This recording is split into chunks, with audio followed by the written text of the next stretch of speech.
Welcome to Moonlit Inc. BL. A BL story written under moonlight. Let's begin. Prologue, The Summer of Salt and Larkspur. The Silverbrook Manor was never a home, it was a monument to a lineage that demanded perfection. For Tyrone Silverbrook, the weight of that perfection was a physical burden he carried in the straightness of his back and the silence of his tongue. He was the biological heir, the golden boy groomed to be the vessel for a centuries-old name. Then came the Vergaras. When Tyrone was 12, his father married a woman with laughter that didn't fit the vaulted ceilings of the manor. With her came Jarred, a boy only a year younger, with scraped knees and a defiant spark in his eyes that Tyrone found both terrifying and hypnotic. For the first few years, they were shadows of each other. They navigated the minefield of their father's stern expectations by creating a world that existed only in the peripheral vision of the adults. In the sprawling family library, tucked behind the heavy velvet curtains of the window seat, they weren't the heir and the stepbrother. They were simply Tyrone and Jarred. It was there, during the sweltering summer of their mid-teens, that the secret, suffocating devotion began to take root. It started with shared books and progressed to whispered dreams of escaping the Silverbrook shadow. "When I leave," Jarred had whispered one night, the scent of crushed larkspur from the gardens clinging to his skin, "I'm taking you with me. We'll go somewhere where the name on the gate doesn't matter." Tyrone had reached out in the dark, his fingers trembling as they brushed Jarred's jaw. "I'll wait for you. No matter how long it takes." But their father was a man who traded in secrets. He saw the way they looked at each other, the lingering touches, the forbidden passion that threatened the purity of his legacy. He didn't use a belt or a raised voice, he used a pen. On the eve of Jarred's 18th birthday, bitter legal battle began before a single word was spoken in court. Their father presented Jarred's mother with an ultimatum that involved debt, disgrace, and Jarred's own future. To save his mother, Jarred had to vanish. The night Jarred left, Tyrone stood at the attic window, watching the taillights of a single car disappear down the long drive. He had expected a sign, a letter, a backward glance. Instead, he was met with a silence that lasted 10 years, a silence he didn't know had been bought, paid for, and filed away in a rusted trunk. Tyrone stayed behind to guard the family legacy, unaware that he was actually guarding a tomb. Jarred went into the world to become a weapon, fueled by the belief that Tyrone had chosen the stone walls over the boy who had promised him the world. The stage was set for a return that was never about the money, but about the ghost of a shared past that refused to stay buried. Chapter 1, The Return of the Prodigal Son. The rain against the mahogany-paneled walls of the Silverbrook study sounded like a gavel repeatedly striking a sounding block. Tyrone Silverbrook sat at the head of the long table, his spine a rigid line of ancestral duty. To the lawyers, he looked like the perfect heir, composed, wealthy, and immovable. Inside, his chest felt like it was being hollowed out by a rusted blade. "If there are no further objections to the valuation of the secondary estates, Mr. Harrison, the family's long-standing executor, droned on, we shall move to the primary deed of the Silverbrook Manor." Tyrone reached for his glass of water, his fingers grazing the cold crystal. This was the moment. The house, the history, the legacy, it was finally his to protect. Then, the heavy oak doors at the back of the room swung open. The intrusion wasn't loud, but the shift in air pressure was violent. Tyrone didn't need to look up to know who it was, a specific, chilling static began to crawl up the back of his neck. "I believe," a voice smooth as polished stone interrupted, "there is a significant objection." Tyrone's hand froze. He looked up, and for a heartbeat, the years of carefully constructed silence collapsed. Standing in the doorway was a man who looked like a ghost reimagined in high-fashion armor. Jarred Vergara had discarded the soft edges of his youth. His hair was slicked back, revealing the sharp, predatory lines of his jaw, and his eyes, once full of a shared, secret warmth, were now as flat and gray as a winter sea. "Jarred," Tyrone breathed, the name tasting like ash. "It's Mr. Vergara in this room, Tyrone," Jarred said, stepping forward. He didn't take a seat, he commanded the space behind the opposing counsel. "I'm using my mother's name now." It felt more appropriate, given how this family treated her. You walked away 10 years ago, Tyrone said, his voice regaining its steel even as his heart hammered against his ribs. You forfeited your place here the night you left without a word. Jarred leaned over the table, his shadow falling across the documents Tyrone was meant to sign. The scent of sandalwood and expensive tobacco filled Tyrone's senses, a smell that shouldn't have felt like home, but did. I didn't walk away from my inheritance, Jarred whispered, loud enough only for Tyrone to hear, his gaze dropping briefly to Tyrone's mouth before snapping back to his eyes. I just waited until I was strong enough to take it back from you. Jarred signaled to a man in a sharp suit behind him. My council has filed a stay of execution on the will. We have a later codicil, signed by the late Mr. Silverbrook, granting the Vergara line 51% of the estate. Including this room. Including the bed you sleep in. The lawyers erupted into a flurry of hushed, panicked whispers. Tyrone stood up, his chair screeching against the floor. He looked at the stranger who wore his stepbrother's face, the boy he had once shared midnight secrets with, the boy whose absence had been a physical ache for a decade. Jarred didn't flinch. He looked at Tyrone with a calculated, icy detachment, but for a split second, Tyrone saw it, a flicker of that long-buried, suffocating longing that had nearly destroyed them both as teenagers. Welcome home, Jarred, Tyrone said, his voice trembling with a mixture of fury and a devotion he hated himself for feeling. Don't get too comfortable, Tyrone, Jarred replied, his smile not reaching his eyes. I've come for everything. Chapter 2, Occupying the Enemy Territory. The following morning, the Silverbrook dining room felt less like a place of nourishment and more like a neutral zone between warring states. Sunlight streamed through the floor-to-ceiling windows, illuminating the dust motes dancing over a spread of silver cloches and bone china that neither man had touched. Tyrone Silverbrook sat at the head of the table, his morning paper gripped so tightly the newsprint risked smudging onto his palms. He hadn't slept. Every creak of the floorboards in the West Wing had felt like an invasion, a physical reminder that Jarred Vergara was no longer a haunting memory, but a breathing, hostile presence. The rhythmic click-clack of dress shoes signaled Jarred's approach. He entered the room not with the hesitancy of a guest, but with the entitlement of a conqueror. He was already dressed in a charcoal suit, his tie knotted with aggressive precision. You're late, Tyrone said without looking up from the financial section. Breakfast is served at 8 sharp in this house. It always has been. This isn't this house anymore, Tyrone, Jarred replied, pulling out the chair directly to Tyrone's right, the seat their father used to occupy. The audacity of the move made Tyrone's jaw tight. It's a contested asset. And as of 6 a.m., my legal team has filed a motion to audit the household staff's payroll. We'll be making some efficiencies. Jarred reached for the coffee carafe, his hand passing inches from Tyrone's. The proximity was electric. Tyrone could smell the crisp, ozone scent of Jarred's shaving cream, a sharp contrast to the heavy, floral scent of the lilies on the sideboard. You're terrorizing the staff to get to me, Tyrone said, finally lowering the paper. His eyes snapped to Jarred's. It's petty, even for you. I'm securing what is mine, Jarred countered. He poured a cup of black coffee, his movements fluid and cold. You've spent 10 years playing Lord of the Manor, Tyrone. Did you ever stop to think about the people who were exiled so you could have your little kingdom?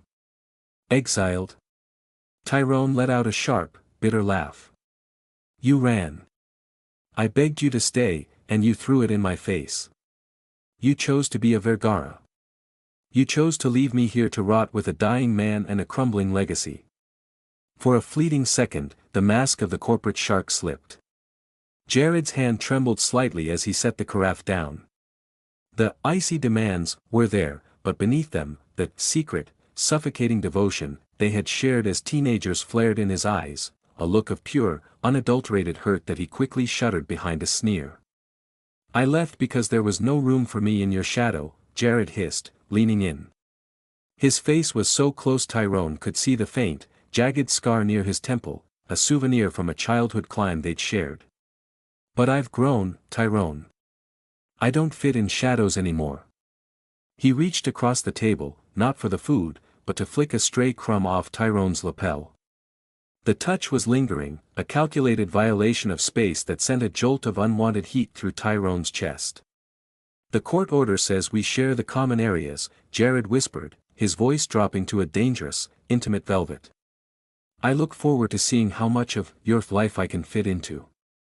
Jarred stood up, leaving his coffee untouched and steaming on the table.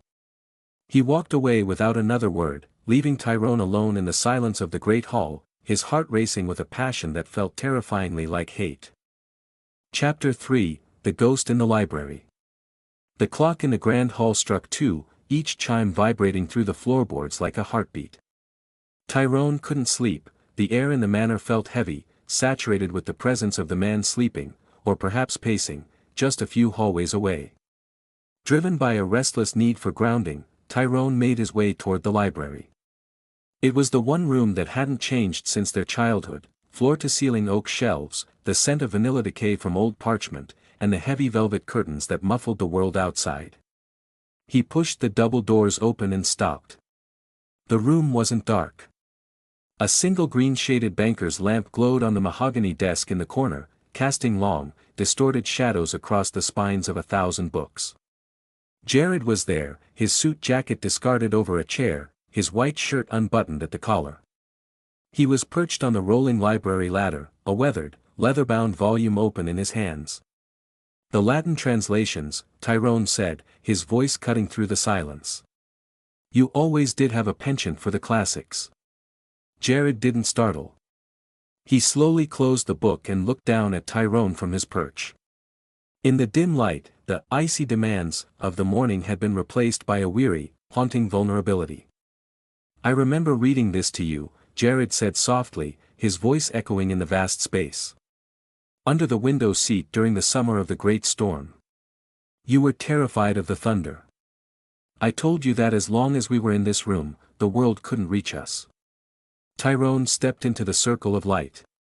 "The world reached us anyway, Jarred. You made sure of that when you packed your bags."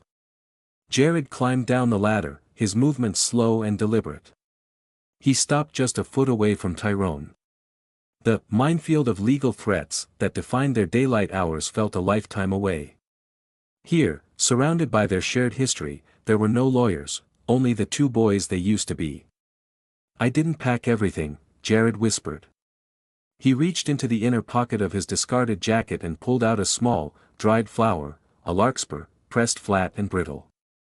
"I took this from the garden the night I left. A piece of the Silverbrook legacy I didn't need a lawyer to claim." Tyrone felt a sharp, suffocating ache in his chest. The secret devotion he had guarded for a decade flared up, threatening to choke him. "Why are you doing this, Jarred? If you cared enough to keep that, why come back to tear this place apart? Why come back to tear me apart?" "Because you let me go." Jarred's composure finally shattered. He slammed the book onto the desk, the sound like a gunshot. "I waited at the station for 3 hours, Tyrone. I thought you'd come. I thought you'd tell me the family name didn't matter more than I did. But you stayed here. You chose the bricks and the dirt over me. I stayed to save your place." Tyrone shouted back, stepping into Jarred's space until their chests were almost touching. "I spent 10 years protecting this estate so that if you ever came back, you'd have a home. I didn't choose the house, Jarred. I chose the only thing I had left of you." The silence that followed was deafening. The anger between them shifted, warping into a magnetic, desperate tension. Jarred's gaze dropped to Tyrone's lips, his breath hitching. The forbidden passion they had suppressed since childhood was no longer a secret, it was a physical weight in the room. Jarred reached out, his fingers trembling as they brushed against Tyrone's jaw. "The ghost of our past isn't in these halls, Tyrone," he murmured, his thumb grazing Tyrone's lower lip. "It's right here." He leaned in, his forehead resting against Tyrone's. For a moment, the legal battle was eclipsed by the sheer, terrifying force of their longing. Just as Tyrone's hand rose to grip Jarred's shirt, the sharp, rhythmic trill of a cell phone broke the spell. Jarred pulled back, the mask of the cold inheritor snapping back into place as he checked the screen. "My lead counsel," he said, his voice tight and professional once more. He grabbed his jacket, leaving Tyrone standing in the fading glow of the lamp, the taste of a missed confession bitter on his tongue. Chapter 4, Paperwork and Paradoxes. The air in the attic was thick with the scent of cedar and the stifling weight of a decade's worth of dust. Tyrone felt a strange, magnetic pull toward a corner shadowed by heavy, moth-eaten tapestries. There, shoved behind a crate of his father's old ledgers, was a battered leather trunk, one he recognized instantly. It belonged to Jarred, the one he'd used during their brief, blissful summers together before the world fell apart. The lock was rusted, snapping with a sharp crack as Tyrone forced it. Expecting old textbooks or discarded clothes, he was instead met with a stack of envelopes, bound tightly with a fraying blue ribbon. His heart skipped. These weren't just letters, they were postmarked. Each one bore the blurred stamp of a city Jarred had once lived in, addressed to Tyrone in a handwriting that started out frantic and ended in a cold, precise script. He pulled the ribbon loose, his fingers trembling. He opened the earliest one, dated just months after Jarred's disappearance. "Tyrone, I'm writing because the silence in this apartment is killing me. I keep waiting for the phone to ring, for a letter to arrive saying you finally told our father to go to hell and that you're coming for me. I'm still yours, Tyrone. I'm always yours. Please, just send one word." Tyrone felt a wave of nausea. He looked at the postmark, it was from 10 years ago. He had been in the house. He had been waiting by the mailbox every single day that summer, praying for exactly this. He tore into another, dated a year later. "I saw a man today who wore his coat the way you do. I followed him for 3 blocks before I realized he didn't have your eyes. This is the 5th letter I've sent this month. Are you even reading them? Or are you just throwing them away, laughing at the brother who was stupid enough to love you?" "They never reached me," Tyrone whispered into the empty attic, his voice cracking. He realized with a sickening jolt that someone, his father, or perhaps the loyalist staff, had intercepted them. They had been gathered, hidden, and buried in this trunk to ensure that the Silverbrook legacy remained untainted by their secret devotion. Discovery can be a dangerous thing, can't it? Tyrone bolted upright. Jarred was standing at the top of the stairs, his silhouette sharp against the afternoon light. He looked at the letters scattered in Tyrone's lap, his jaw tightening so hard a muscle twitched violently in his cheek. "You found the evidence of my weakness," Jarred said, his voice a low, dangerous rasp. "I suppose you'll use those to prove I've been obsessed with this estate for years." "Jarred, I never saw these," Tyrone said, standing up, the letters clinging to his wool trousers like dead leaves. "I never read a single one. I thought you left me with nothing but silence. I thought you hated me so much you couldn't even bear to write my name." Jarred stepped into the light, his icy demands momentarily melting into a look of raw, bewildered pain. He looked at the postmarks, then at the trunk. "I sent dozens, Tyrone. I spent my last cents on stamps just to hear nothing back. I thought you were the one who had buried me." The realization hit them both at once. They hadn't been fighting each other for 10 years, they had been fighting a ghost that had intercepted their lives. "The silence wasn't ours," Tyrone breathed, taking a step toward him. "Someone kept us in the dark." Jarred's expression hardened, shifting from grief back to the minefield of legal threats that now defined them. "It doesn't change the paperwork, Tyrone. My lawyers are still moving for the audit. The devotion I had then, it's buried under 10 years of ice." He turned to leave, but his hand lingered on the doorframe for a fraction of a second too long, a silent admission that the suffocating longing was very much alive. Chapter 5, The Gala of Thorns. The Silverbrook Charity Gala was traditionally a display of seamless dynastic power, but tonight, the atmosphere inside the grand ballroom felt like a thin layer of ice over a thermal vent. Crystal chandeliers cast a fractured light over the city's elite, who sipped champagne while whispering behind silk fans about the two brothers standing at opposite ends of the room. Tyrone wore the Silverbrook signet ring like a brand. He played the part of the gracious host, but his eyes kept drifting toward the bar. Jarred was there, surrounded by a phalanx of high-powered attorneys, looking every bit the heartless usurper. He was dressed in a midnight blue tuxedo that made him look like a piece of the night sky, vast, beautiful, and cold. "You look like you're waiting for an execution," a voice murmured beside Tyrone. He didn't need to turn. The dangerous, long-buried longing surged in his gut. Jarred had slipped away from his entourage and was now standing close enough that Tyrone could feel the heat radiating from his shoulder. "I'm waiting for the other shoe to drop," Tyrone replied, his voice low. "Your lead counsel was seen speaking to the probate judge near the buffet. Is this where you seize the deed, Jarred? In front of everyone?" Jarred took a slow sip of his drink, his gaze fixed on the dance floor. "The legal threats are moving at their own pace, Tyrone. Tonight isn't about the estate. It's about the ghost of our shared past that keeps staring at me from across the room." The orchestra began a slow, haunting waltz. Without a word, Jarred set his glass down and offered a hand. It was a challenge, a public declaration of war wrapped in the guise of etiquette. "People are watching," Tyrone warned, even as his fingers instinctively reached out. "Let them," Jarred whispered. "Let them see the minefield we're walking on." As they moved onto the floor, the crowd parted. It was the first time they had touched since the library, and the contact was electric. Jarred's hand on Tyrone's waist was firm, a cold demand for control, but his thumb traced a small, desperate circle against the fabric of Tyrone's jacket. "I read the letters again tonight," Tyrone murmured, his face inches from Jarred's. "The one from year 3.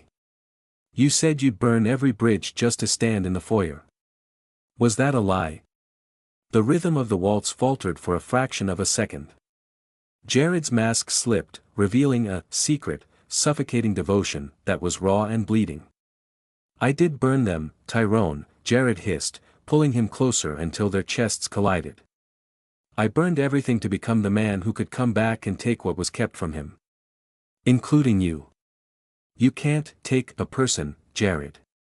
You're trying to buy a heart with a legal loophole. Is that what you think this is?" Jarred's voice broke, the icy facade finally cracking under the pressure of the music and the proximity. "I don't want the bricks. I want the 10 years I spent thinking you threw me away like trash." The song ended, but neither let go. The silence between them was louder than the applause of the guests. In the shadows of the heavy velvet curtains, far from the prying eyes of the judge and the socialites, Jarred leaned in. His breath hitched against Tyrone's ear. "The audit is complete," Jarred whispered, a final, legal threat that felt more like a plea. "I have enough to ruin you by morning. Tell me to stop, Tyrone. Give me one reason that isn't about the money." Tyrone gripped Jarred's arm, his heart racing. "Because I still have the larkspur, Jarred. And I never stopped looking at the gate." Jarred pulled back, his eyes searching Tyrone's with a desperate, forbidden hunger. Before he could respond, a lawyer approached, whispering something about a breaking discovery in the files. The moment shattered, leaving them both breathless in the middle of a ballroom that suddenly felt like a cage. Chapter 6, The Breaking Point. The morning after the gala, the manor felt less like a home and more like a tomb. The breaking discovery wasn't a financial error or a missing deed, it was a confession.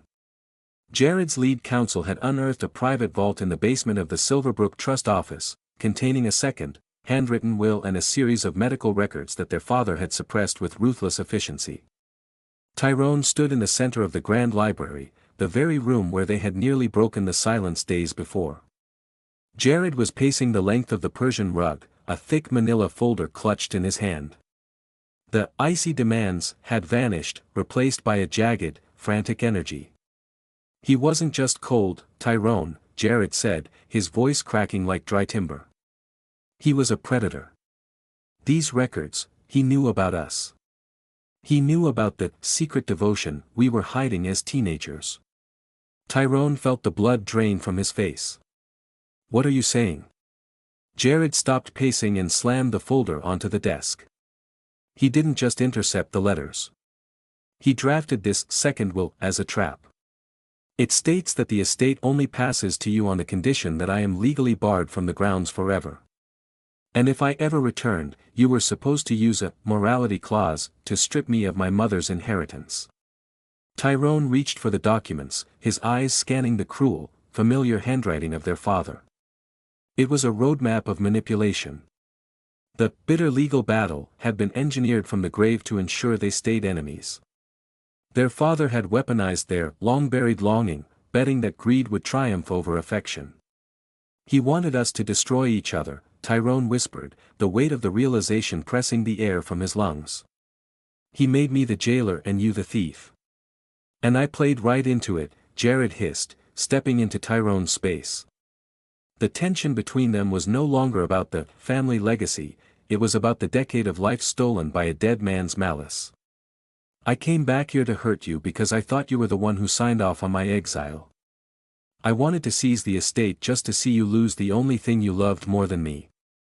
I never loved this house more than you, Tyrone shouted, finally snapping. He grabbed the lapels of Jarred's shirt, pulling him close until their foreheads collided. I kept it because I thought it was the only way to keep a place for you. I stayed in this cage so you'd have a key. The minefield they had been walking on finally detonated. The forbidden passion surged forward, fueled by the grief of their shared betrayal.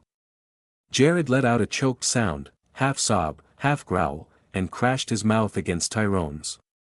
It wasn't a gentle kiss, it was a collision. It tasted of salt and years of suffocating longing. Jarred's hands were in Tyrone's hair, pulling him closer as if trying to merge their bodies to block out the ghost of their past. They fell back against the mahogany desk, the very surface where the legal threats had been laid out. Tyrone gripped Jarred's waist, feeling the frantic heartbeat of the man who had been his estranged stepbrother for too long. The secret is out, Jarred, Tyrone murmured against his lips, breathless. There is no more inheritance to fight over. Just us. Jarred pulled back just enough to look into Tyrone's eyes, his expression a mix of terror and devotion. He still has a move left. The clause says if we're together, we both lose everything. The manor, the accounts, the Silverbrook name. We walk away with nothing. Tyrone looked at the sprawling, opulent room, the family legacy that had been a gilded prison for 10 years. He looked back at Jarred, whose eyes were finally clear of the ice. Then let it burn, Tyrone said. Chapter 7, The Final Hearing. The air in the courtroom was sterile, smelling of floor wax and old paper, a sharp contrast to the lived-in scent of the Silverbrook library. Tyrone sat at the petitioner's table, his hands folded with a composure he didn't feel. Across the aisle, Jarred sat behind a wall of high-priced attorneys, his face a mask of cold demands, once more. The judge, a woman who looked as though she had seen 1,000 families tear themselves apart for gold, adjusted her glasses. Mr. Vergara, she said, her voice echoing off the marble walls. Your counsel has presented a compelling case regarding the secondary codicil. If this court recognizes it, 51% of the Silverbrook holdings, and the physical deed to the manor, will transfer to you immediately. Tyrone felt a cold sweat prickle his neck. He looked at Jarred, searching for a flicker of the man who had kissed him with such desperate, suffocating longing only 48 hours ago. But Jarred's eyes remained fixed on the judge, his jaw set in a hard, uncompromising line. However, the judge continued, her voice dropping an octave, there is the matter of the morality clause cited by the Silverbrook estate's defense.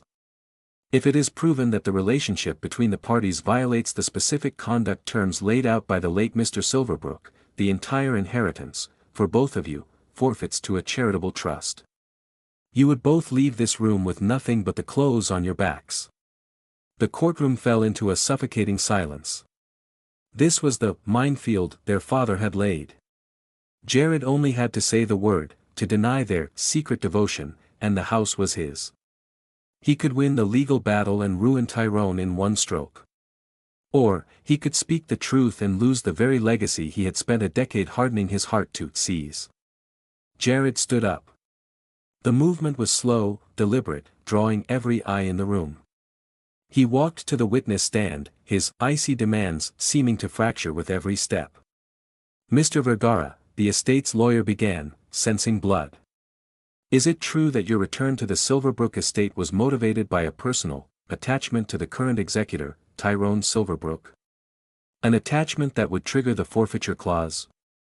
Tyrone held his breath. He looked at Jarred, silently pleading for him to take the money, to take the house, to at least have something to show for his years of exile. Jarred looked at Tyrone. For a heartbeat, the ghost of their shared past seemed to fill the room, more real than any legal document. I came back for the inheritance, Jarred said, his voice steady but raw. I spent 10 years building a life out of spite because I thought that was the only way to feel powerful again. I wanted to take the house because I thought it was the only way to make Tyrone look at me. He paused, a faint, sad smile touching his lips. But standing here, looking at him, I realize I don't want the Silverbrook name. I don't want the mahogany walls or the blood-stained money. I spent 10 years in silence, and I won't buy my way into another 10. Jarred turned back to the judge. The clause is valid. Because the secret my father tried to bury is the only thing I actually value. I love him. And if the price of that truth is the estate, then take it. The courtroom erupted into a frenzy of whispers. Tyrone felt a weight lift off his chest so suddenly it made him lightheaded. The bitter legal battle was over, not with a victory, but with a total, beautiful surrender. Chapter 8, A New Legacy. The Silverbrook estate did not go out with a bang, but with the hollow click of a front door locking for the last time. The charity trust had moved in with clinical efficiency, tagging the portraits and cataloging the silver. As the gates hummed shut behind them, the family legacy felt less like a loss and more like a shed skin. 6 months later, the air smelled of salt and cedar instead of dust and old secrets. Tyrone stood on the deck of a modest coastal cottage, the kind of place their father would have considered a gardener's shed. He wasn't wearing a signet ring or a tailored suit, his sleeves were rolled up, and his hands were stained with the blue paint he'd been using on the window frames. The lawyer called, a voice said from the doorway. Jarred stepped out, leaning against the frame. He looked younger than he had in a decade. The cold demands of the corporate shark had been replaced by a quiet, grounded peace. He still used the surname Vergara, but now it carried the weight of his own achievements, not a bitter rebellion. And? Tyrone asked, setting his brush down. The final liquidation is complete. The Silverbrook name is officially a line item in a ledger now, Jarred said, walking over to stand beside him. He didn't hesitate to touch him anymore. He slipped an arm around Tyrone's waist, pulling him close. We're officially penniless aristocrats. Tyrone laughed, the sound bright and free of the suffocating devotion that used to choke him. I think I prefer being a commoner with a view. They looked out at the ocean, where the gray waves mimicked the color of the letters Tyrone had finally finished reading, the ones that had traveled thousands of miles only to be buried in an attic. The ghost of their shared past had finally been laid to rest, replaced by a tangible, breathing present. I found something while unpacking the last crate, Jarred murmured. He reached into his pocket and pulled out a small, glass frame. Inside was the pressed larkspur, no longer hidden in a dark coat pocket, but preserved in the light. I thought it should go on the mantel. A reminder that some things survived the fire. Tyrone took the frame, his fingers brushing Jarred's. The dangerous longing of their youth had matured into something steady and unbreakable. They had navigated the minefield of legal threats and come out the other side with nothing but each other, which, they realized, was the only inheritance that had ever mattered. You know, Tyrone said, leaning his head against Jarred's shoulder, you never did get to seize the estate. Jarred turned, his eyes reflecting the vast, open horizon.